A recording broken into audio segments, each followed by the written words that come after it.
오늘은 다들 알고 계시겠지만 우리가 구강 위생 관리에 관련해서 이야기를 나눠보도록 할 거고요.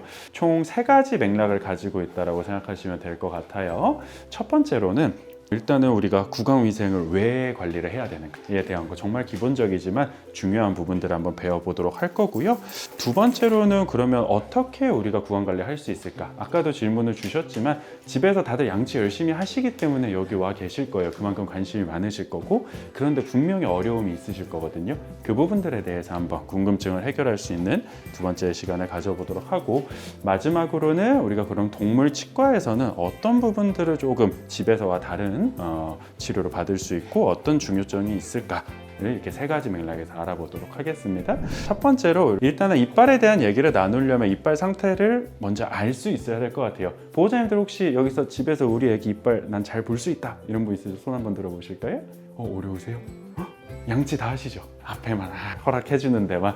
그러면은 우리 가장 기본적인 입술을 어떻게 열릴 수 있는가부터 한번 보도록 할게요. 고양이와 강아지는 약간 차이가 있을 수 있는데 맥락은 똑같다고 생각하셔도 돼요. 우선 첫 번째로는 앞니 쪽은 사실 어렵지 않아요. 그냥 입술을 살짝 밀어 올린다고 생각하시면 됩니다. 막 잡아서 당기고 연다기보다는 밀어 올린다고 생각하시면 되고, 그보다 중요한 우리가 항상 강조하는 어금니 쪽, 여기를 좀 어려워 하시더라고요. 여기 할 때는 우리 손가락 이렇게 갈고리처럼 한번 만들어 볼까요? 이렇게 만드셔서 강아지들이나 고양이들 이 볼 있죠. 그래서 제가 이제 직접 진료 볼 때 많이 하는 게 크 당기라고 해요. 그러니까 밖으로 당겨서 연다기보다는 보호자님 손만 사실 들어가도 생각보다 공간이 많이 비치거든요. 그래서 우리 애기 입을 막 억지로 열겠다라고 생각하지 마시고, 이게 이제 수의사님께서는 커튼처럼 이렇게 젖힌다라는 표현을 쓰기도 합니다. 근데 여기 보시는 것처럼 요만한 칫솔 머리만 들어가면 되기 때문에 가장 중요한 것은 우리가 피어프리를 강조하는 이유는 아이랑 보호자님이 서로 조금 협력할 수 있는, 너무 힘들지 않은 과정이 돼야 돼서 그래요. 그래서 여기에 갈고리처럼 해서 살짝만 하나 열려 들어갈 수 있거든요. 그 개념이라고 좀 생각해 주시면 좋을 것 같아요. 그리고 옆에 이쪽이 이제 고양이의 이빨, 이쪽이 강아지의 이빨인데 우리 강아지 이빨 42개나 된다는 거 혹시 알고 계셨나요? 모르셨죠? 정말 우리 생각보다 많은 이빨들이 배치가 되어 있고, 여기서 우리 초록색으로 되어 있는 이것들이 보호자님들이 알고 계시는 중요한 이빨들, 실제로 씹는 기능을 하는 이빨들이라고 이해하시면 되고, 반면에 고양이는 그냥 보시기에도 개수가 굉장히 적죠. 고양이의 이빨은 30개. 고양이 보호자님들도 혹시 알고 계셨을까요? 모르셨죠? 그래서 우리 강아지와 고양이는 이빨이 정말 많이 갖고 있는데, 지금 우리 보호자님들과 함께 생활을 할 때 중요도를 갖고 있는 이빨들은 조금 개수가 큰 어금니, 작은 어금니 위주다 정도만 오늘 알고 넘어가면 좋을 것 같아요. 그럼 이빨이 어떻게 되어 있고 어떻게 봐야 되는지 알았는데, 그럼 우리는 무엇을 봐야 될까에 대한 얘기를 좀 해봐야 될 것 같아요. 집에서 상태를 체크할 때 어려운 표현들 많죠. 치은염, 치주염. 사실 정확하게 어떤 게 어떤 건지 정확하게 모르셔도 괜찮으세요. 이건 저희가 도와드려야 될 부분이고, 다만 치은염이 악화가 되면 치주염이 된다, 이 정도 개념은 잡고 가셔도 좋을 것 같아요. 치은염은 이빨과 닿아 있는 잇몸, 거기에 염증이 생기고 치은염이라고 표현을 합니다. 여기 사진들 보면은 맨 첫 번째 잇몸이 막 올라가진 않았는데 이빨 사이 여기가 약간 시뻘건 느낌 나는 거. 그래서 우리 애기들 아까 했던 방식으로 이를 열었을 때 이빨이랑 닿아 있는 잇몸이 라인 따라서 빨갛네? 이러면 우리 애기가 치은염은 있구나. 이 정도는 보실 수 있으면 너무 좋대요. 이게 왜 중요하냐면 이 밑에 써져 있는 거, 치주염은 비가역적인 손상이다. 이거 제가 표현하는 게 아니라 교과서에 이렇게 나와 있어요. 비가역적인 손상이라는 표현이 직접 써져 있는데, 이 뜻이 되돌릴 수 없다라는 뜻이거든요. 치은염 상태에서 우리가 되돌릴 수가 있어요. 잇몸이 빨간 거는 치료할 수 있어요. 하지만 이게 심해져서 여기서처럼 밑으로 이렇게 들어가면, 옆에 예시 모식도도 있지만 이렇게 점점 옆에 있는 턱뼈가 우린 무너진다라는 표현을 쓰는데 점점 없어져요. 저걸 우린 치주염이라고 하거든요. 근데 없어진 턱뼈, 물론 재생 치료도 있고 할 수 있는 것들이 있기는 하지만 완전히 정상으로 되돌린다라는 건 불가능합니다. 그래서 우리의 핵심은 치은염이 일단 우리 애기가 있는가, 우리가 스케일링의 기준이 될 수 있는 게 그 치은의 염증이 심해지는 그게 치주염의 시작이기 때문에 그걸 이제 스케일링의 하나의 기준으로 우리는 조금 삼을 수도 있거든요. 그 부분으로 여기서는 알고 가시면 좋을 것 같고요. 다음으로 한번 넘어가 볼까요? 그 다음에 보호자님들이 보실 수 있는 거, 치아 파절. 우리 애기들 중에 혹시 이빨 부러져서 치료받은 경험 있는 친구 있어요? 고양이는 치아가 흡수돼가지고 그런 적이 있었죠. 그래서 이 부분은 막 여기 어려운 표현들 이런 것들은 모르셔도 돼요. 다만 이빨이 온전한 모양을 갖고 있는가는 주기적으로 보시는 게 중요해요. 왜냐면 우리 애들이 말을 안 하잖아요. 보호자님들이 사고 장면을 직접 보지 못하면 부러졌는지 실제로 모르는 경우도 꽤 많거든요. 근데 여기처럼 단계가 여러 가지가 있지만 조금 위험한 부러짐들이 있어요. 약간 이제 그냥 파인 정도가 아니라 정말 부러진 상태에서 안에 이런 치수, 빨간색 무언가가 드러나 있는지 이런 것들은 보호자님들께서 직접 보실 수 있는, 눈으로 아실 수 있는 거고 병원을 언제 가야 되는지 판단하실 수 있는 기준이 되기 때문에 부러졌는가 체크하는 거, 앞에서 말했던 잇몸에 염증이 있는가 체크하는 거, 이 정도는 주기적으로 좀 해주시면 좋을 것 같아요. 그러면 우리가 이빨 상태를 보는 방법에 대한 건 좀 배워봤어요. 아까 제가 처음에 드렸던 질문이 있죠. 저는 이제 수면 영장과 관련한 이야기를 했는데 우리가 대체 왜 이빨을 이렇게 잘 관리를 해야 되는가에 대한 게 여기 정답이 써져 있어요. 두 가지에 대한 맥락을 저희 항상 안내를 드려요. 첫 번째는 삶의 질을 증진시킨다. 두 번째는 수명을 연장한다. 아니, 대체 수명과 이빨 구강 관리가 무슨 상관이 있길래 이게 자꾸 나오는 걸까? 라는 생각이 드실 텐데 옆에 있는 이 논문에서 따온 자료는 사람에서 진행된 연구예요. 여기서 제가 강조드리고 싶은 거는 구강에 생긴 염증, 치주염, 치은염이 다 염증이거든요. 염이라는 표현이 들어있듯이 구강에 생긴 염증이 여기서만 작용을 하는 게 아니라 뭐 여기 세균이 막 전신으로 들어간다 이런 개념이 아니고 우리 몸에서 막 화학 신호들이 많이 발생을 하거든요.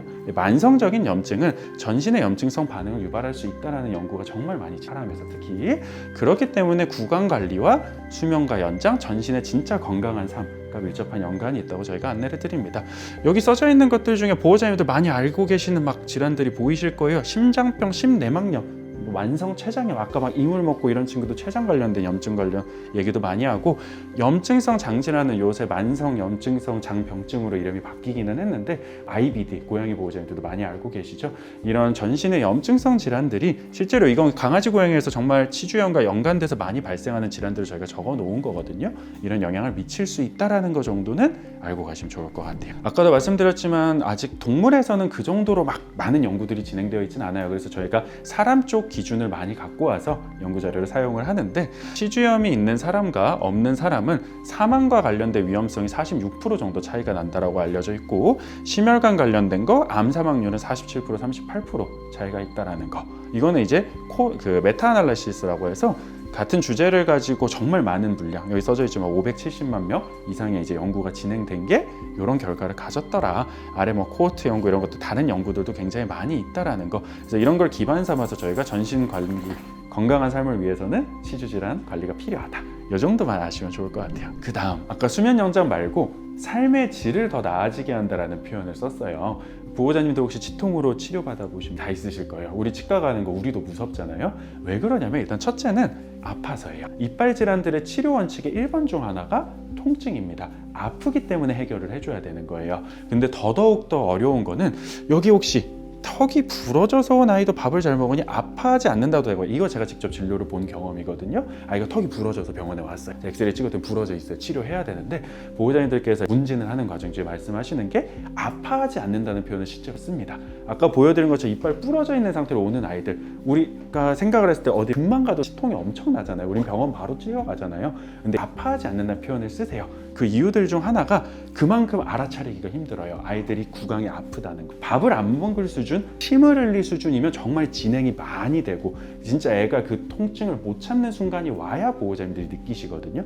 아이들 치주 질환들은 그것만으로도 통증을 실제로 유발하는 질환이라는 거 우리가 경험해서 다 알고 있잖아요. 그래서 우리는 그거를 해결하는 것만으로도 아이들 삶의 질을 올려줄 수 있다 라는 부분을 안내를 드릴 수 있어요.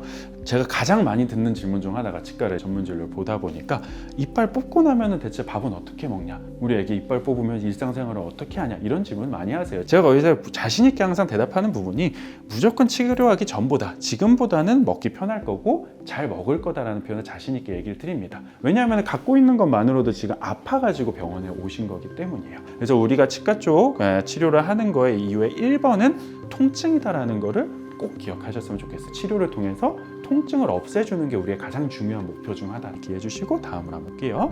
네, 그럼 우리가 왜 이제 치료를 해야 되는지까지는 잘 배웠어요. 두 번째로는 어떻게 할지를 이제 좀 배워보도록 할 거예요. 그래서 제가 양대산맥이라는 표현을 좋아해요. 집에서 하는 올바르게 양치질을 하는 거, 사실 이것만큼 중요한 게 없어요. 물론 뭐 제가 도와드리는 스케일링이나 이런 부분도 중요하지만, 여기도 제가 써놨지만 언제나 저는 양치질이 7이라는 얘기를 합니다. 제가 아무리 스케일링을 열심히 전문적으로 해드려도 집에서 관리가 안 되는 아이들은 구강위생을 유지하기가 쉽지가 않아요. 보호자님들 어릴 때 혹시 뭐 하루 3번 양치질 이런 거는 다 배우셨죠? 우리 동물들은 그러면은 양치를 몇 번이나 해야 돼요? 하루 한 번. 너무 잘하셨어요. 저희가 못해도 하루 한 번이라는 표현을 쓰죠. 밥 먹었으면은 해야 된다라는 게 원칙이죠. 사람이랑 똑같아요. 근데 그만큼 하기가 어렵기 때문에 아무리 못해도 하루에 한 번은 꼭 하자, 이런 거 우리 목표로 좀 삼으시면 될 것 같은데, 핵심은 양치질이 너무 중요하다는 거죠. 왜냐, 식사하고 나면, 제가 스케일링 하고 나면은 빠르면 20분부터 피막이 낀다는 얘기를 합니다. 무슨 말이냐, 밥 먹고 나면은 막이 형성이 돼요. 그리고 거기 세균 붙으면 그게 치태가 되는 거고, 시간이 지나면 치석이 되는 거거든요. 이론적으로 8시간 이내에 치석이 형성될 수가 있어요. 그렇기 때문에 그 안에 양치를 열심히 하는 게 실제로 치석을 줄이고, 이런 스케일링을 통해서 우리가 전문적으로 해결하는 부분을 줄일 수 있는 맥락 꼭 기억을 해주시고, 우리나라가 정말 저는 이런 부분은 잘 돼 있는 나라라는 생각을 하는데, 보호자님들도 매년 치과 가셔가지고 검진도 받으시고 나라에서 보험 나와서 스케일링도 하고 하죠. 이게 그만큼 중요하기 때문에 우리 나라에서 세금을 써서 해주는 거거든요. 건강을 유지하는데. 그래서 주기적으로 스케일링을 해주고 전문적인 치료를 받기 때문에 더 건강하게 살 수 있었던 거고, 이건 근데 동물들도 마찬가지라는. 그래서 뭐 매년 해야 된다 이런 얘기를 드리는 건 아니에요. 하지만 치석, 아까 말씀드렸던 치은염, 치주염이 진행이 되고 있을 때는 그 단계가 너무 악화되기 전에 개입을 해줘야 된다라고 이해를 해주시면 될 것 같아요. 여기서부터 이제 보호자님들이 가장 궁금하셨던 부분이 시작될 것 같아요. 여기서 피어프리 양치법이라는 표현을 쓰는데, 가장 중요한 거, 양치할 때 가장 어려운 거, 보통 제가 많이 듣는 것들 2가지거든요. 혹시 보호자님들, 우리 애기는 칫솔만 들면 막 도망간다, 양치하려고 하면 막 발버둥을 쳐요, 이런 친구들이 좀 있을까요? 그러면은 막 칫솔을 대거나 하는 과정에서 막 기겁하거나 힘들어하거나, 뭐 심하면 입질을 하거나 이런 경우가 좀 있으실까요? 그런 쪽에 해당을 할까요? 피해요. 그럼 이렇게 되면 이렇게 돌리나요? 혹시 특정 위치에서 막아요? 그런 것 같아요. 그런데 이거를 제가 왜 2가지를 강조를 하냐면은, 우리 아이들이 양치를 힘들어하는 이유가 대표적으로 2개예요. 하나는 무서워서, 불안해서. 양치가 뭔지 모르겠는데 저거 나한테 좋은 기억이 없어. 그러면 싫거든요. 저희도 예를 들면 어디 갔더니 자꾸 누가 날 때려요. 거기 다시 가기 싫잖아요. 그런 느낌이라고 생각해 주시면 돼요. 그게 이제 첫 번째예요. 양치가 즐거웠던 기억이 없어서 도망가는 아이들 훈련을 통해서 해결할 수 있습니다. 이게 이제 첫 번째인데, 2번째, 특정 위치, 아까 말씀하신 것처럼 딴 데는 괜찮은데 여기 되니까 막 이래. 이거는 우리가 딱 생각하기에도 말은 안 하지만 여기가 불편한가? 아픈가? 이런 생각을 우리는 해볼 수 있죠. 아까 말씀드렸던 거 혹시 기억나세요? 치료의 가장 중요한 목표 중 하나가 그렇죠. 삶의 질 증진시키는 거, 통증을 없애주는 거. 실제로 치통은 굉장히 심하기 때문에 양치를 할 때 너무 아픈 상태면 정말 당연히 싫어하는 게 맞거든요. 정말 당연히 싫어할 수 있어요. 그래서 이 2가지를 해결해 주는 게 우리가 fear free가 두려움 없이 양치를 하기 위한 가장 기본적인 조건이다라는 거를 기억해 주시면 될 것 같아요. 우선은 조금 쉬운 부분부터 가죠. 집에서 할 수 있는 거, 우리가 좀 무서워하고 불안해하는 아이들을 위해서 할 수 있는 것들. 예전에 저희랑 이제 진료를 많이 보신 분들, 혹은 예전 강의를 들으신 분들은 뭐 둔가마, DSCC 노출 치료에 대한 거를 좀 알고 계실 거예요. 카운터 컨디셔닝에서 둔가마. 그러니까 쉽게 표현을 하면은, 여기 혹시 거미 그림 보이시죠? 미국에서 정말로 가장 많이 알려진 공포증 중 하나, 사람에서 거미 공포증. 저도 이제 거미 맨손으로 못 잡아요. 그런 분들 계실 거예요. 그런데 이거를 치료하는 방법이 뭐냐면, 스파이더맨도 거미잖아요, 사실. 그런데 스파이더맨을 보고 무서워하실 분은 사실 없으실 거예요, 그렇죠? 저도 스파이더맨이 무섭진 않아요. 그래서 여기 이제 보시면 달러들이 막 있죠. 맨 처음에 거미를 직접 보는 게 아니라, 거미를 무서워하는 사람한테 스파이더맨 인형을 주고 이거를 오케이 하면은 돈을 주는 거, 보상이라는 개념이죠. 그렇게 되면 스파이더맨을 누가 싫어하겠어요? 당연히 이렇게 좋아하고, 그 다음에는 눈도 있고 약간 좀 귀여운 거미 같은 게 다음 단계, 좀 더 거미 같은 걸로 접근을 하는 거죠. 좀 더 귀여운 거미를 줬더니 이거를 받아들이면 또 돈을 줘요. 그 다음에는 이거 약간 좀 리얼하고 전 지금 보기 좀 싫기는 한데 요 정도 되는 거라도 그래도 너가 참고 하면은 돈을 줄게. 계속 이제 단계가 점점 우리가 무서워하는 걸로 점점 접근을 해 나가는 데 따라서 계속 큰 보상이 이루어지는, 요거를 우리는 둔가마, 노출 치료라는 표현을 씁니다. 요거를 제가 왜 이렇게 자세히 설명을 했냐면, 우리 아이들 무서워하는, 이제 무서워하기 전부터 훈련을 하는 게 아니라 무서워하는 상황에서 훈련을 할 때는 이 둔가마가 치료의 기본 원칙이 된다라는 거예요. 여기 보시면은 막 양치의 단계를 7, 8개까지 제가 나눠놨는데, 이제 항상 강조를 드리는 게, 이것보다 더 나누셔도 돼요. 예를 들면은 우리가 칫솔을 꺼내는 게 막 여기 우리 집에 있는 무슨 다목적시 이런 데 들어있다. 다목적시 문을 여는 게 1단계가 되는 거예요. 그 단계를 쪼개라는 건 무슨 말이냐면 어느 시점에 우리 애기가 불안해하기 시작하는지 보는 거, 그게 우리가 하고자 하는 거거든요. 무서워하는 시점부터 보상을 해주는 거. 아까 혹시 제가 달러 주는 거 기억나시죠? 스파이더맨이 무서우면 스파이더맨 인형부터 달러를 줘야 그게 보상이 되는 거예요. 무슨 말이냐? 예를 들면 우리 애기는 내가 칫솔만 꺼내면 도망가. 그럼 이거 자체가 불안하다는 거거든요. 그럼 우린 칫솔을 꺼낼 때마다 항상 간식을 주거나 예뻐해 주거나 아이가 좋아하는 행동을 해주시는 거예요. 그럼 그때부터 아이 머릿속에는 저게 뭔진 모르겠는데 우리 주인님이 저걸 꺼낼 때마다 뭐가 오네 나한테? 이러면 이게 조금 아이는 둔감할까? 덜 무서워지는 거거든요. 그래서 이 단계를 정말 많이 쪼개셔야 돼요. 처음부터 내가 시작할 때부터 양치를 하겠다라고 생각하시는 거 약간 우리 욕심일 수도 있어요. 처음에 양치 못해도 괜찮거든요. 다만 이 단계를 쪼개서 절대로 건너뛰지만 않게 조심을 해주세요. 일정 단계 치약을 바르는 거에서 무서워하는데 내 욕심상 더 하고 싶어서 예를 들면 그걸 무시하고 우리가 다음 단계 막 문지르고 나서 보상을 주신다? 이런 거는 전혀 소용이 없다라 강조드리고 싶어요. 그래서 오늘 집에 가면은 꼭 우리 애기가 어떤 상황부터 조금 무서워했는가를 한번 생각해 봐 주시면 좋을 것 같아요. 그리고 단계를 나의 스타일로 쪼개서 그 단계마다 보상을 계속 해주는 이런 훈련법을 진행을 해보시면 좋을 것 같습니다. 다음으로 넘길게요.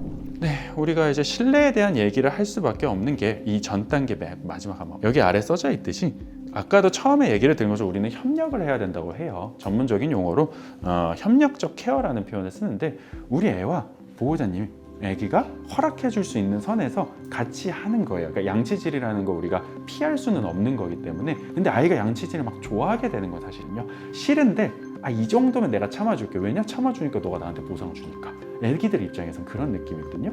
그래서 협력적인 케어를 하는 게 우리가 원하는 그런 피어프리한 아이의 관리라고 이해를 해주시면 되는데 거기서 가장 중요한 것 중 하나가 신뢰예요. 아까 말씀드렸던 것처럼 무언가를 했을 때 항상 이런 반응이 오더라. 그러니까 우린 예측할 수 있는 보호자와 사는 아이들, 혹시 막 TV 이런 거 보시면은 이제 문제 행동되는 아이들 이렇게 좀 교정하고 이런 프로그램도 요새 많잖아요.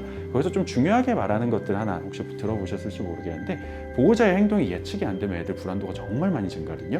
예측할 수 있는 거 그걸 이제 하나의 말하면 우리는 신뢰라고 표현을 합니다. 불확실성하고 예측할 수 없는 건 항상 불안을 유발하기 때문에 우리는 항상 예측할 수 있는 범위로 아이랑 약속을 정하고 지켜나가는 그게 반복이 됐을 때 신뢰가 쌓인다는 거죠. 그래서 신뢰를 쌓는 방법은 어렵지가 않아. 사람끼리도 우리가 관계를 형성할 때 혹시 처음 만나는 분과 처음부터 우리가 누군가를 믿을 수는 없잖아요. 그래서 해나가는 것 중 하나가 약속이 하나씩 지켜지는 걸 통해서 우리는 신뢰가 쌓여가는 게 동물도 똑같거든요. 이 관련해서 제가 조금 더 이제 말씀을 드리자면 일관된 약속, 어떤 행동이 있을 때는 항상 보상이 있다라는 거랑 또 하나는 정말 중요한 게 반복된 경험입니다. 아까도 말씀드렸지만 시간이 해결해줄 문제들이 있어요. 처음부터 클리커 하자마자 아이들이 좋아한다? 아니거든요. 처음에는 뭔지도 몰라요. 정말 몰라요. 그래서 클리커를 그냥 항상 옆에 대고 보고 있어. 간식도 주고 보고 있어? 누르고 바로 줘. 이게 반복되다 보면 보호자님이 이거 보고 있지 않고 이것만 들어도 애들이 딱 볼 거예요. 저거 울리면 간식. 그래서 반복된 경험이 필요하다라는 거를 꼭 기억을 해주시고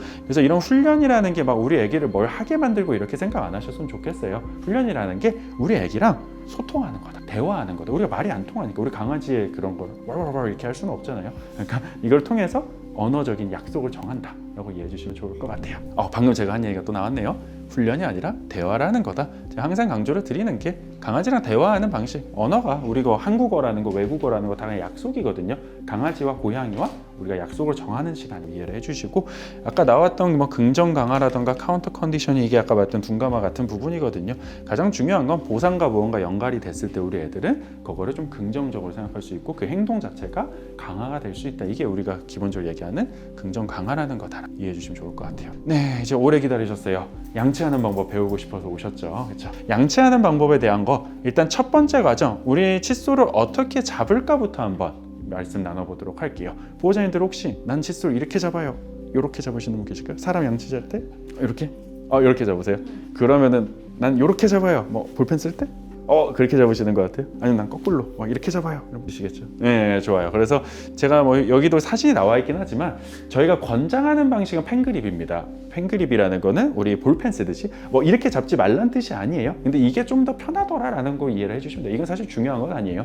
근데 펜그립처럼 이렇게 잡았을 때 우리가 원하는 부위에 힘을 줄 수 있기 때문에 요거를 저희는 권장하기는 합니다. 그래서 이런 식으로 일단 잡는 방법을 배우셨고, 두 번째로 어디를 양치를 해야 될까를 한번 볼까요? 보호자님들 여기 보시면은 여기 아래 이런 하늘색 선이 있어요.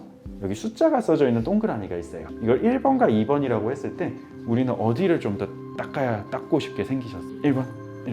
여긴 다 엘리트들밖에 없는 것 같아요. 맞습니다. 여기를 닦아요. 아까 혹시 제가 치은염에 대해서 얘기 드린 거 기억나실까요? 네, 이빨과 닿아 있는 잇몸이 치은이고 여기에 염증부터가 치주염이 시작된다고 얘기를 드렸죠. 이 부분 전문적으로 치은열구라는 표현을 씁니다. 치은연화부 치석이라는 표현도 쓰고요. 근데 여기 이 동그라미가 왜 있냐면은 여기 혹시 써져 있는 거 보이시나요? 양치가 되지 않더라도 질병 발생에 큰 영향을 주지 않는 자리라는 게 여기입니다. 그러니까 우리가 눈에 띄는 거는 막 여기 치석 많으면 이빨 되게 안 좋아 보이고 더러워 보이잖아요. 근데 실제로 얘네들은 우리 몸으로 막 가서 치주염을 악화시키거나 굴러가는 이런 종류가 아니라고 이해하시면 돼요. 물론 보통 여기에도 치석 많은 애들 여기까지 있는 경우가 많기는 하겠죠. 핵심은 제가 말씀드리고 여기는 치석이 없어요. 너무 깨끗해. 와, 이빨 깨끗한데 여기에 막 치석이 라인처럼 붙어 있어. 그러면 그 친구는 우리 생각보다 치주가 안 좋을 가능성이 있다는 거를 꼭 아셔야 돼요. 그래서 우리가 양치를 할 때는 펜그립으로 잡고 이 공간을 우리가 치료를 한다, 양치를 한다라고 생각해 주시면 좋을 것 같아요. 예시가 있습니다. 우리 강아지 모형이기 때문에 고양이랑은 약간 차이가 있는데 하는 방식은 똑같기 때문에 이걸로 예시를 드릴게요. 이렇게 봤을 때 이 아래쪽 이빨과 잇몸이 닿는 공간을 우리는 세정을 할 거고요. 그래서 펜그립으로 칫솔을 이렇게 잡았어요. 그 상태에서 옆으로 이렇게 닿게 되면은 사실 이 공간 깊숙이 닦는 게 힘들겠죠. 보시면 아시겠죠? 이렇게 살짝만 눕혀줘도 아래 공간이 보이거든요. 그래서 여기 나와 있듯이 45도 정도는 기울여서 약간 아래쪽에서 위쪽으로 닦는다고 생각하시면, 그럼 칫솔모가 요 사이 쪽으로 들어가서 이렇게 움직이겠죠. 그게 그 치은열구, 아까 말씀드렸던 중요한 부위를 닦아낼 수 있기 때문이에요. 그래서 펜그립 이건 사실 아주 중요하진 않아요. 편한 방식으로 잡으시되 이걸 참고해 주시고, 가장 오늘 기억하실 거는 요 닿는 부분을 약간 기울여서 닦겠다. 그럼 이거 어떻게 동그랗게 닦아야 돼요? 문질러야 돼요? 막 고민이 많이 되시죠? 일단 저희가 이론상으로는 동그랗게 닦으라고 합니다. 사람도 양치 동그랗게 하라고 교육을 해요. 책에는 그렇게 나와 있어요. 그런데 제가 항상 강조드리는 거 너무 신경 쓰지 마세요. 그냥 위치만 기억하시고 내가 할 수 있는 거 우리 애랑 우리가 협력할 수 있는 범위에서 하세요. 우리 애가 동그랗게 닦는 거 싫어하면 움직이시기만 해도 도움이 됩니다. 이렇게 움직이는 거 싫어하면 위아래로라도 움직이세요. 그것만으로도 도움이 됩니다. 그래서 어떤 방식이든 원칙은 원을 그리는 거지만 내가 할 수 있는 선에서 한다, 이해를 해주시면 좋을 것 같아요. 자, 양치까지 배웠는데 아까 이제 통증에 대한 부분, 아이가 피하는 곳이 있다고 얘기를 드렸어요. 이거 저희가 행동학적인 강의, 제가 이제 세미나를 듣고 할 때도 항상 강조하는 건데, 감별진단 목록, 거기서 룰 아웃이라는 표현을 써요. 이거 배제를 해야 된다는 뜻이고요. 근데 페인, 우리 모두 알고 있는 표현이죠. 통증. 우리가 행동학적인 진료를 할 때 가장 중요한 거, 이 친구가 육체적으로 아픈 게 없는가를 무조건 1번으로 보거든요. 육체적으로 아픈 게 없을 때 행동의학을 적용을 하는 거예요. 양치도 똑같아요. 우리 애기가 불안해하고 무서워하는 거는 훈련을 해결할 수 있는데, 아까도 말씀드렸지만 내가 여기가 아픈데 10,000원을 주든 20,000원을 주든 여기 건드는 걸 허락할 수가 없어요. 사람도 그렇거든요. 그래서 항상 안내드리는 게, 우리는 언제나 통증 앞에서는 뭔가 신뢰가 만들어질 수 없다는 걸 강조를 합니다. 통증이 있기 전에 신뢰가 형성이 돼야 되는 부분. 그래서 통증을 느낀다고 판단될 때는 언제나 그 통증에 대한 해소가 1번이다. 실제로 저랑 이제 진료를 보다가 가볍게 문진을 하고 예전에 제가 봤을 때 아무리 봐도 통증 너무 심할 것 같은 애들이 있어요. 특히 고양이들 아시겠지만 치아흡수 이런 거 보호자님도 잘 모르시거든요. 근데 누가 봐도 아픈 질환들이 그런 게 있을 때 제가 진통제 그냥 가볍게 처방해요. 근데 그것만 먹고 나도 애들 삶의 질을 얘가 좀 움직임이 달라졌어요. 밥 먹는 게 달라졌어요. 이런 표현을 실제로 씁니다. 그만큼 우리가 모르고 있더라도 통증을 느끼고 있는가를 신경 써야 된다는 걸 여기서 한 번 더 강조하고 싶고요. 그래서 이걸 전문적인 치주염 치료라는 표현을 써요. 그래서 여기 좀 징그러운 것들도 있어요. 이런 부분들은 우리가 수술을 하는 과정에서 어떤 걸 말씀드리고 싶냐면, 눈에 보이지 않는 곳에 치주염이 진행돼요. 치주염이 중요하고 무서운 이유는 우리 눈에 안 보이는 곳이라는 뜻이거든요. 그래서 이제 전문적인 치주염 치료가 필요하다라고 저희가 안내를 드리는데, 눈에 보이는 곳은 우리가 가장 기본적으로 하는 양치질을 통해서 최대한 할 수 있어요. 근데 눈에 보이지 않는 곳에서 진행되는 부분들은 전문적인 치료가 필요하고, 마지막으로 우리 아까도 말씀드렸지만 발치에 대해서 동물에서는 사람에 의해서 발치가 많이 진행되는 게 실제로 사실입니다. 지킬 수 있으면 지키는 게 좋지만 발치가 필요할 때, 기준에 부합할 때는 빼주는 게 실제로 우리 애들 삶의 질을 유지하는 데 훨씬 도움이 많이 된다. 통증이기 때문에 그렇게 이해해 주시면 좋을 것 같아요. 그래서 저희 마지막으로 안내드리고 싶은 거는 집에서 관리를 하시다가도 우리 사람에서도 치과에 가시면 이런 우리 방사선 사진이라는 얘기를 해요. 치과 방사선 촬영을 진행을 하는데 아까도 말씀드렸지만 치주염이 악화가 되고 진행되는 곳은 안쪽이기 때문에 눈에 보이지가 않아요. 그래서 언제나 엑스레이 촬영이 중요하고, 그래서 정확한 치과 방사선을 받고 치과 검진이 정확하게 진행이 됐을 때 우리가 이 아이가 정말로 치아 통증을 느끼고 있을까? 안 느끼고 있을까? 어떤 치료를 할 수 있을까? 여기도 써져 있지만 자연 치아를 살릴 수 있을까? 가 정확하게 진단이 내려질 수 있을 것 같아요. 앞에 얘기랑 제가 말씀을 드리는 건 통증을 해결하기 위해서 치과 쪽에서는 치과 방사선 없이는 사실 저도 진단을 못 내리거든요. 그래서 이런 전문적인 진료가 필요한 아이들은 극적으로 진료를 봐주시고 거기서 이상이 없을 때 우리는 양치라던가 기본 관리를 하고 이해해 주시면 될 것 같아요. 긴 시간 고생 많으셨고요. 오늘 강의는 이렇게 한번 종료해 보도록 할게요. 감사합니다.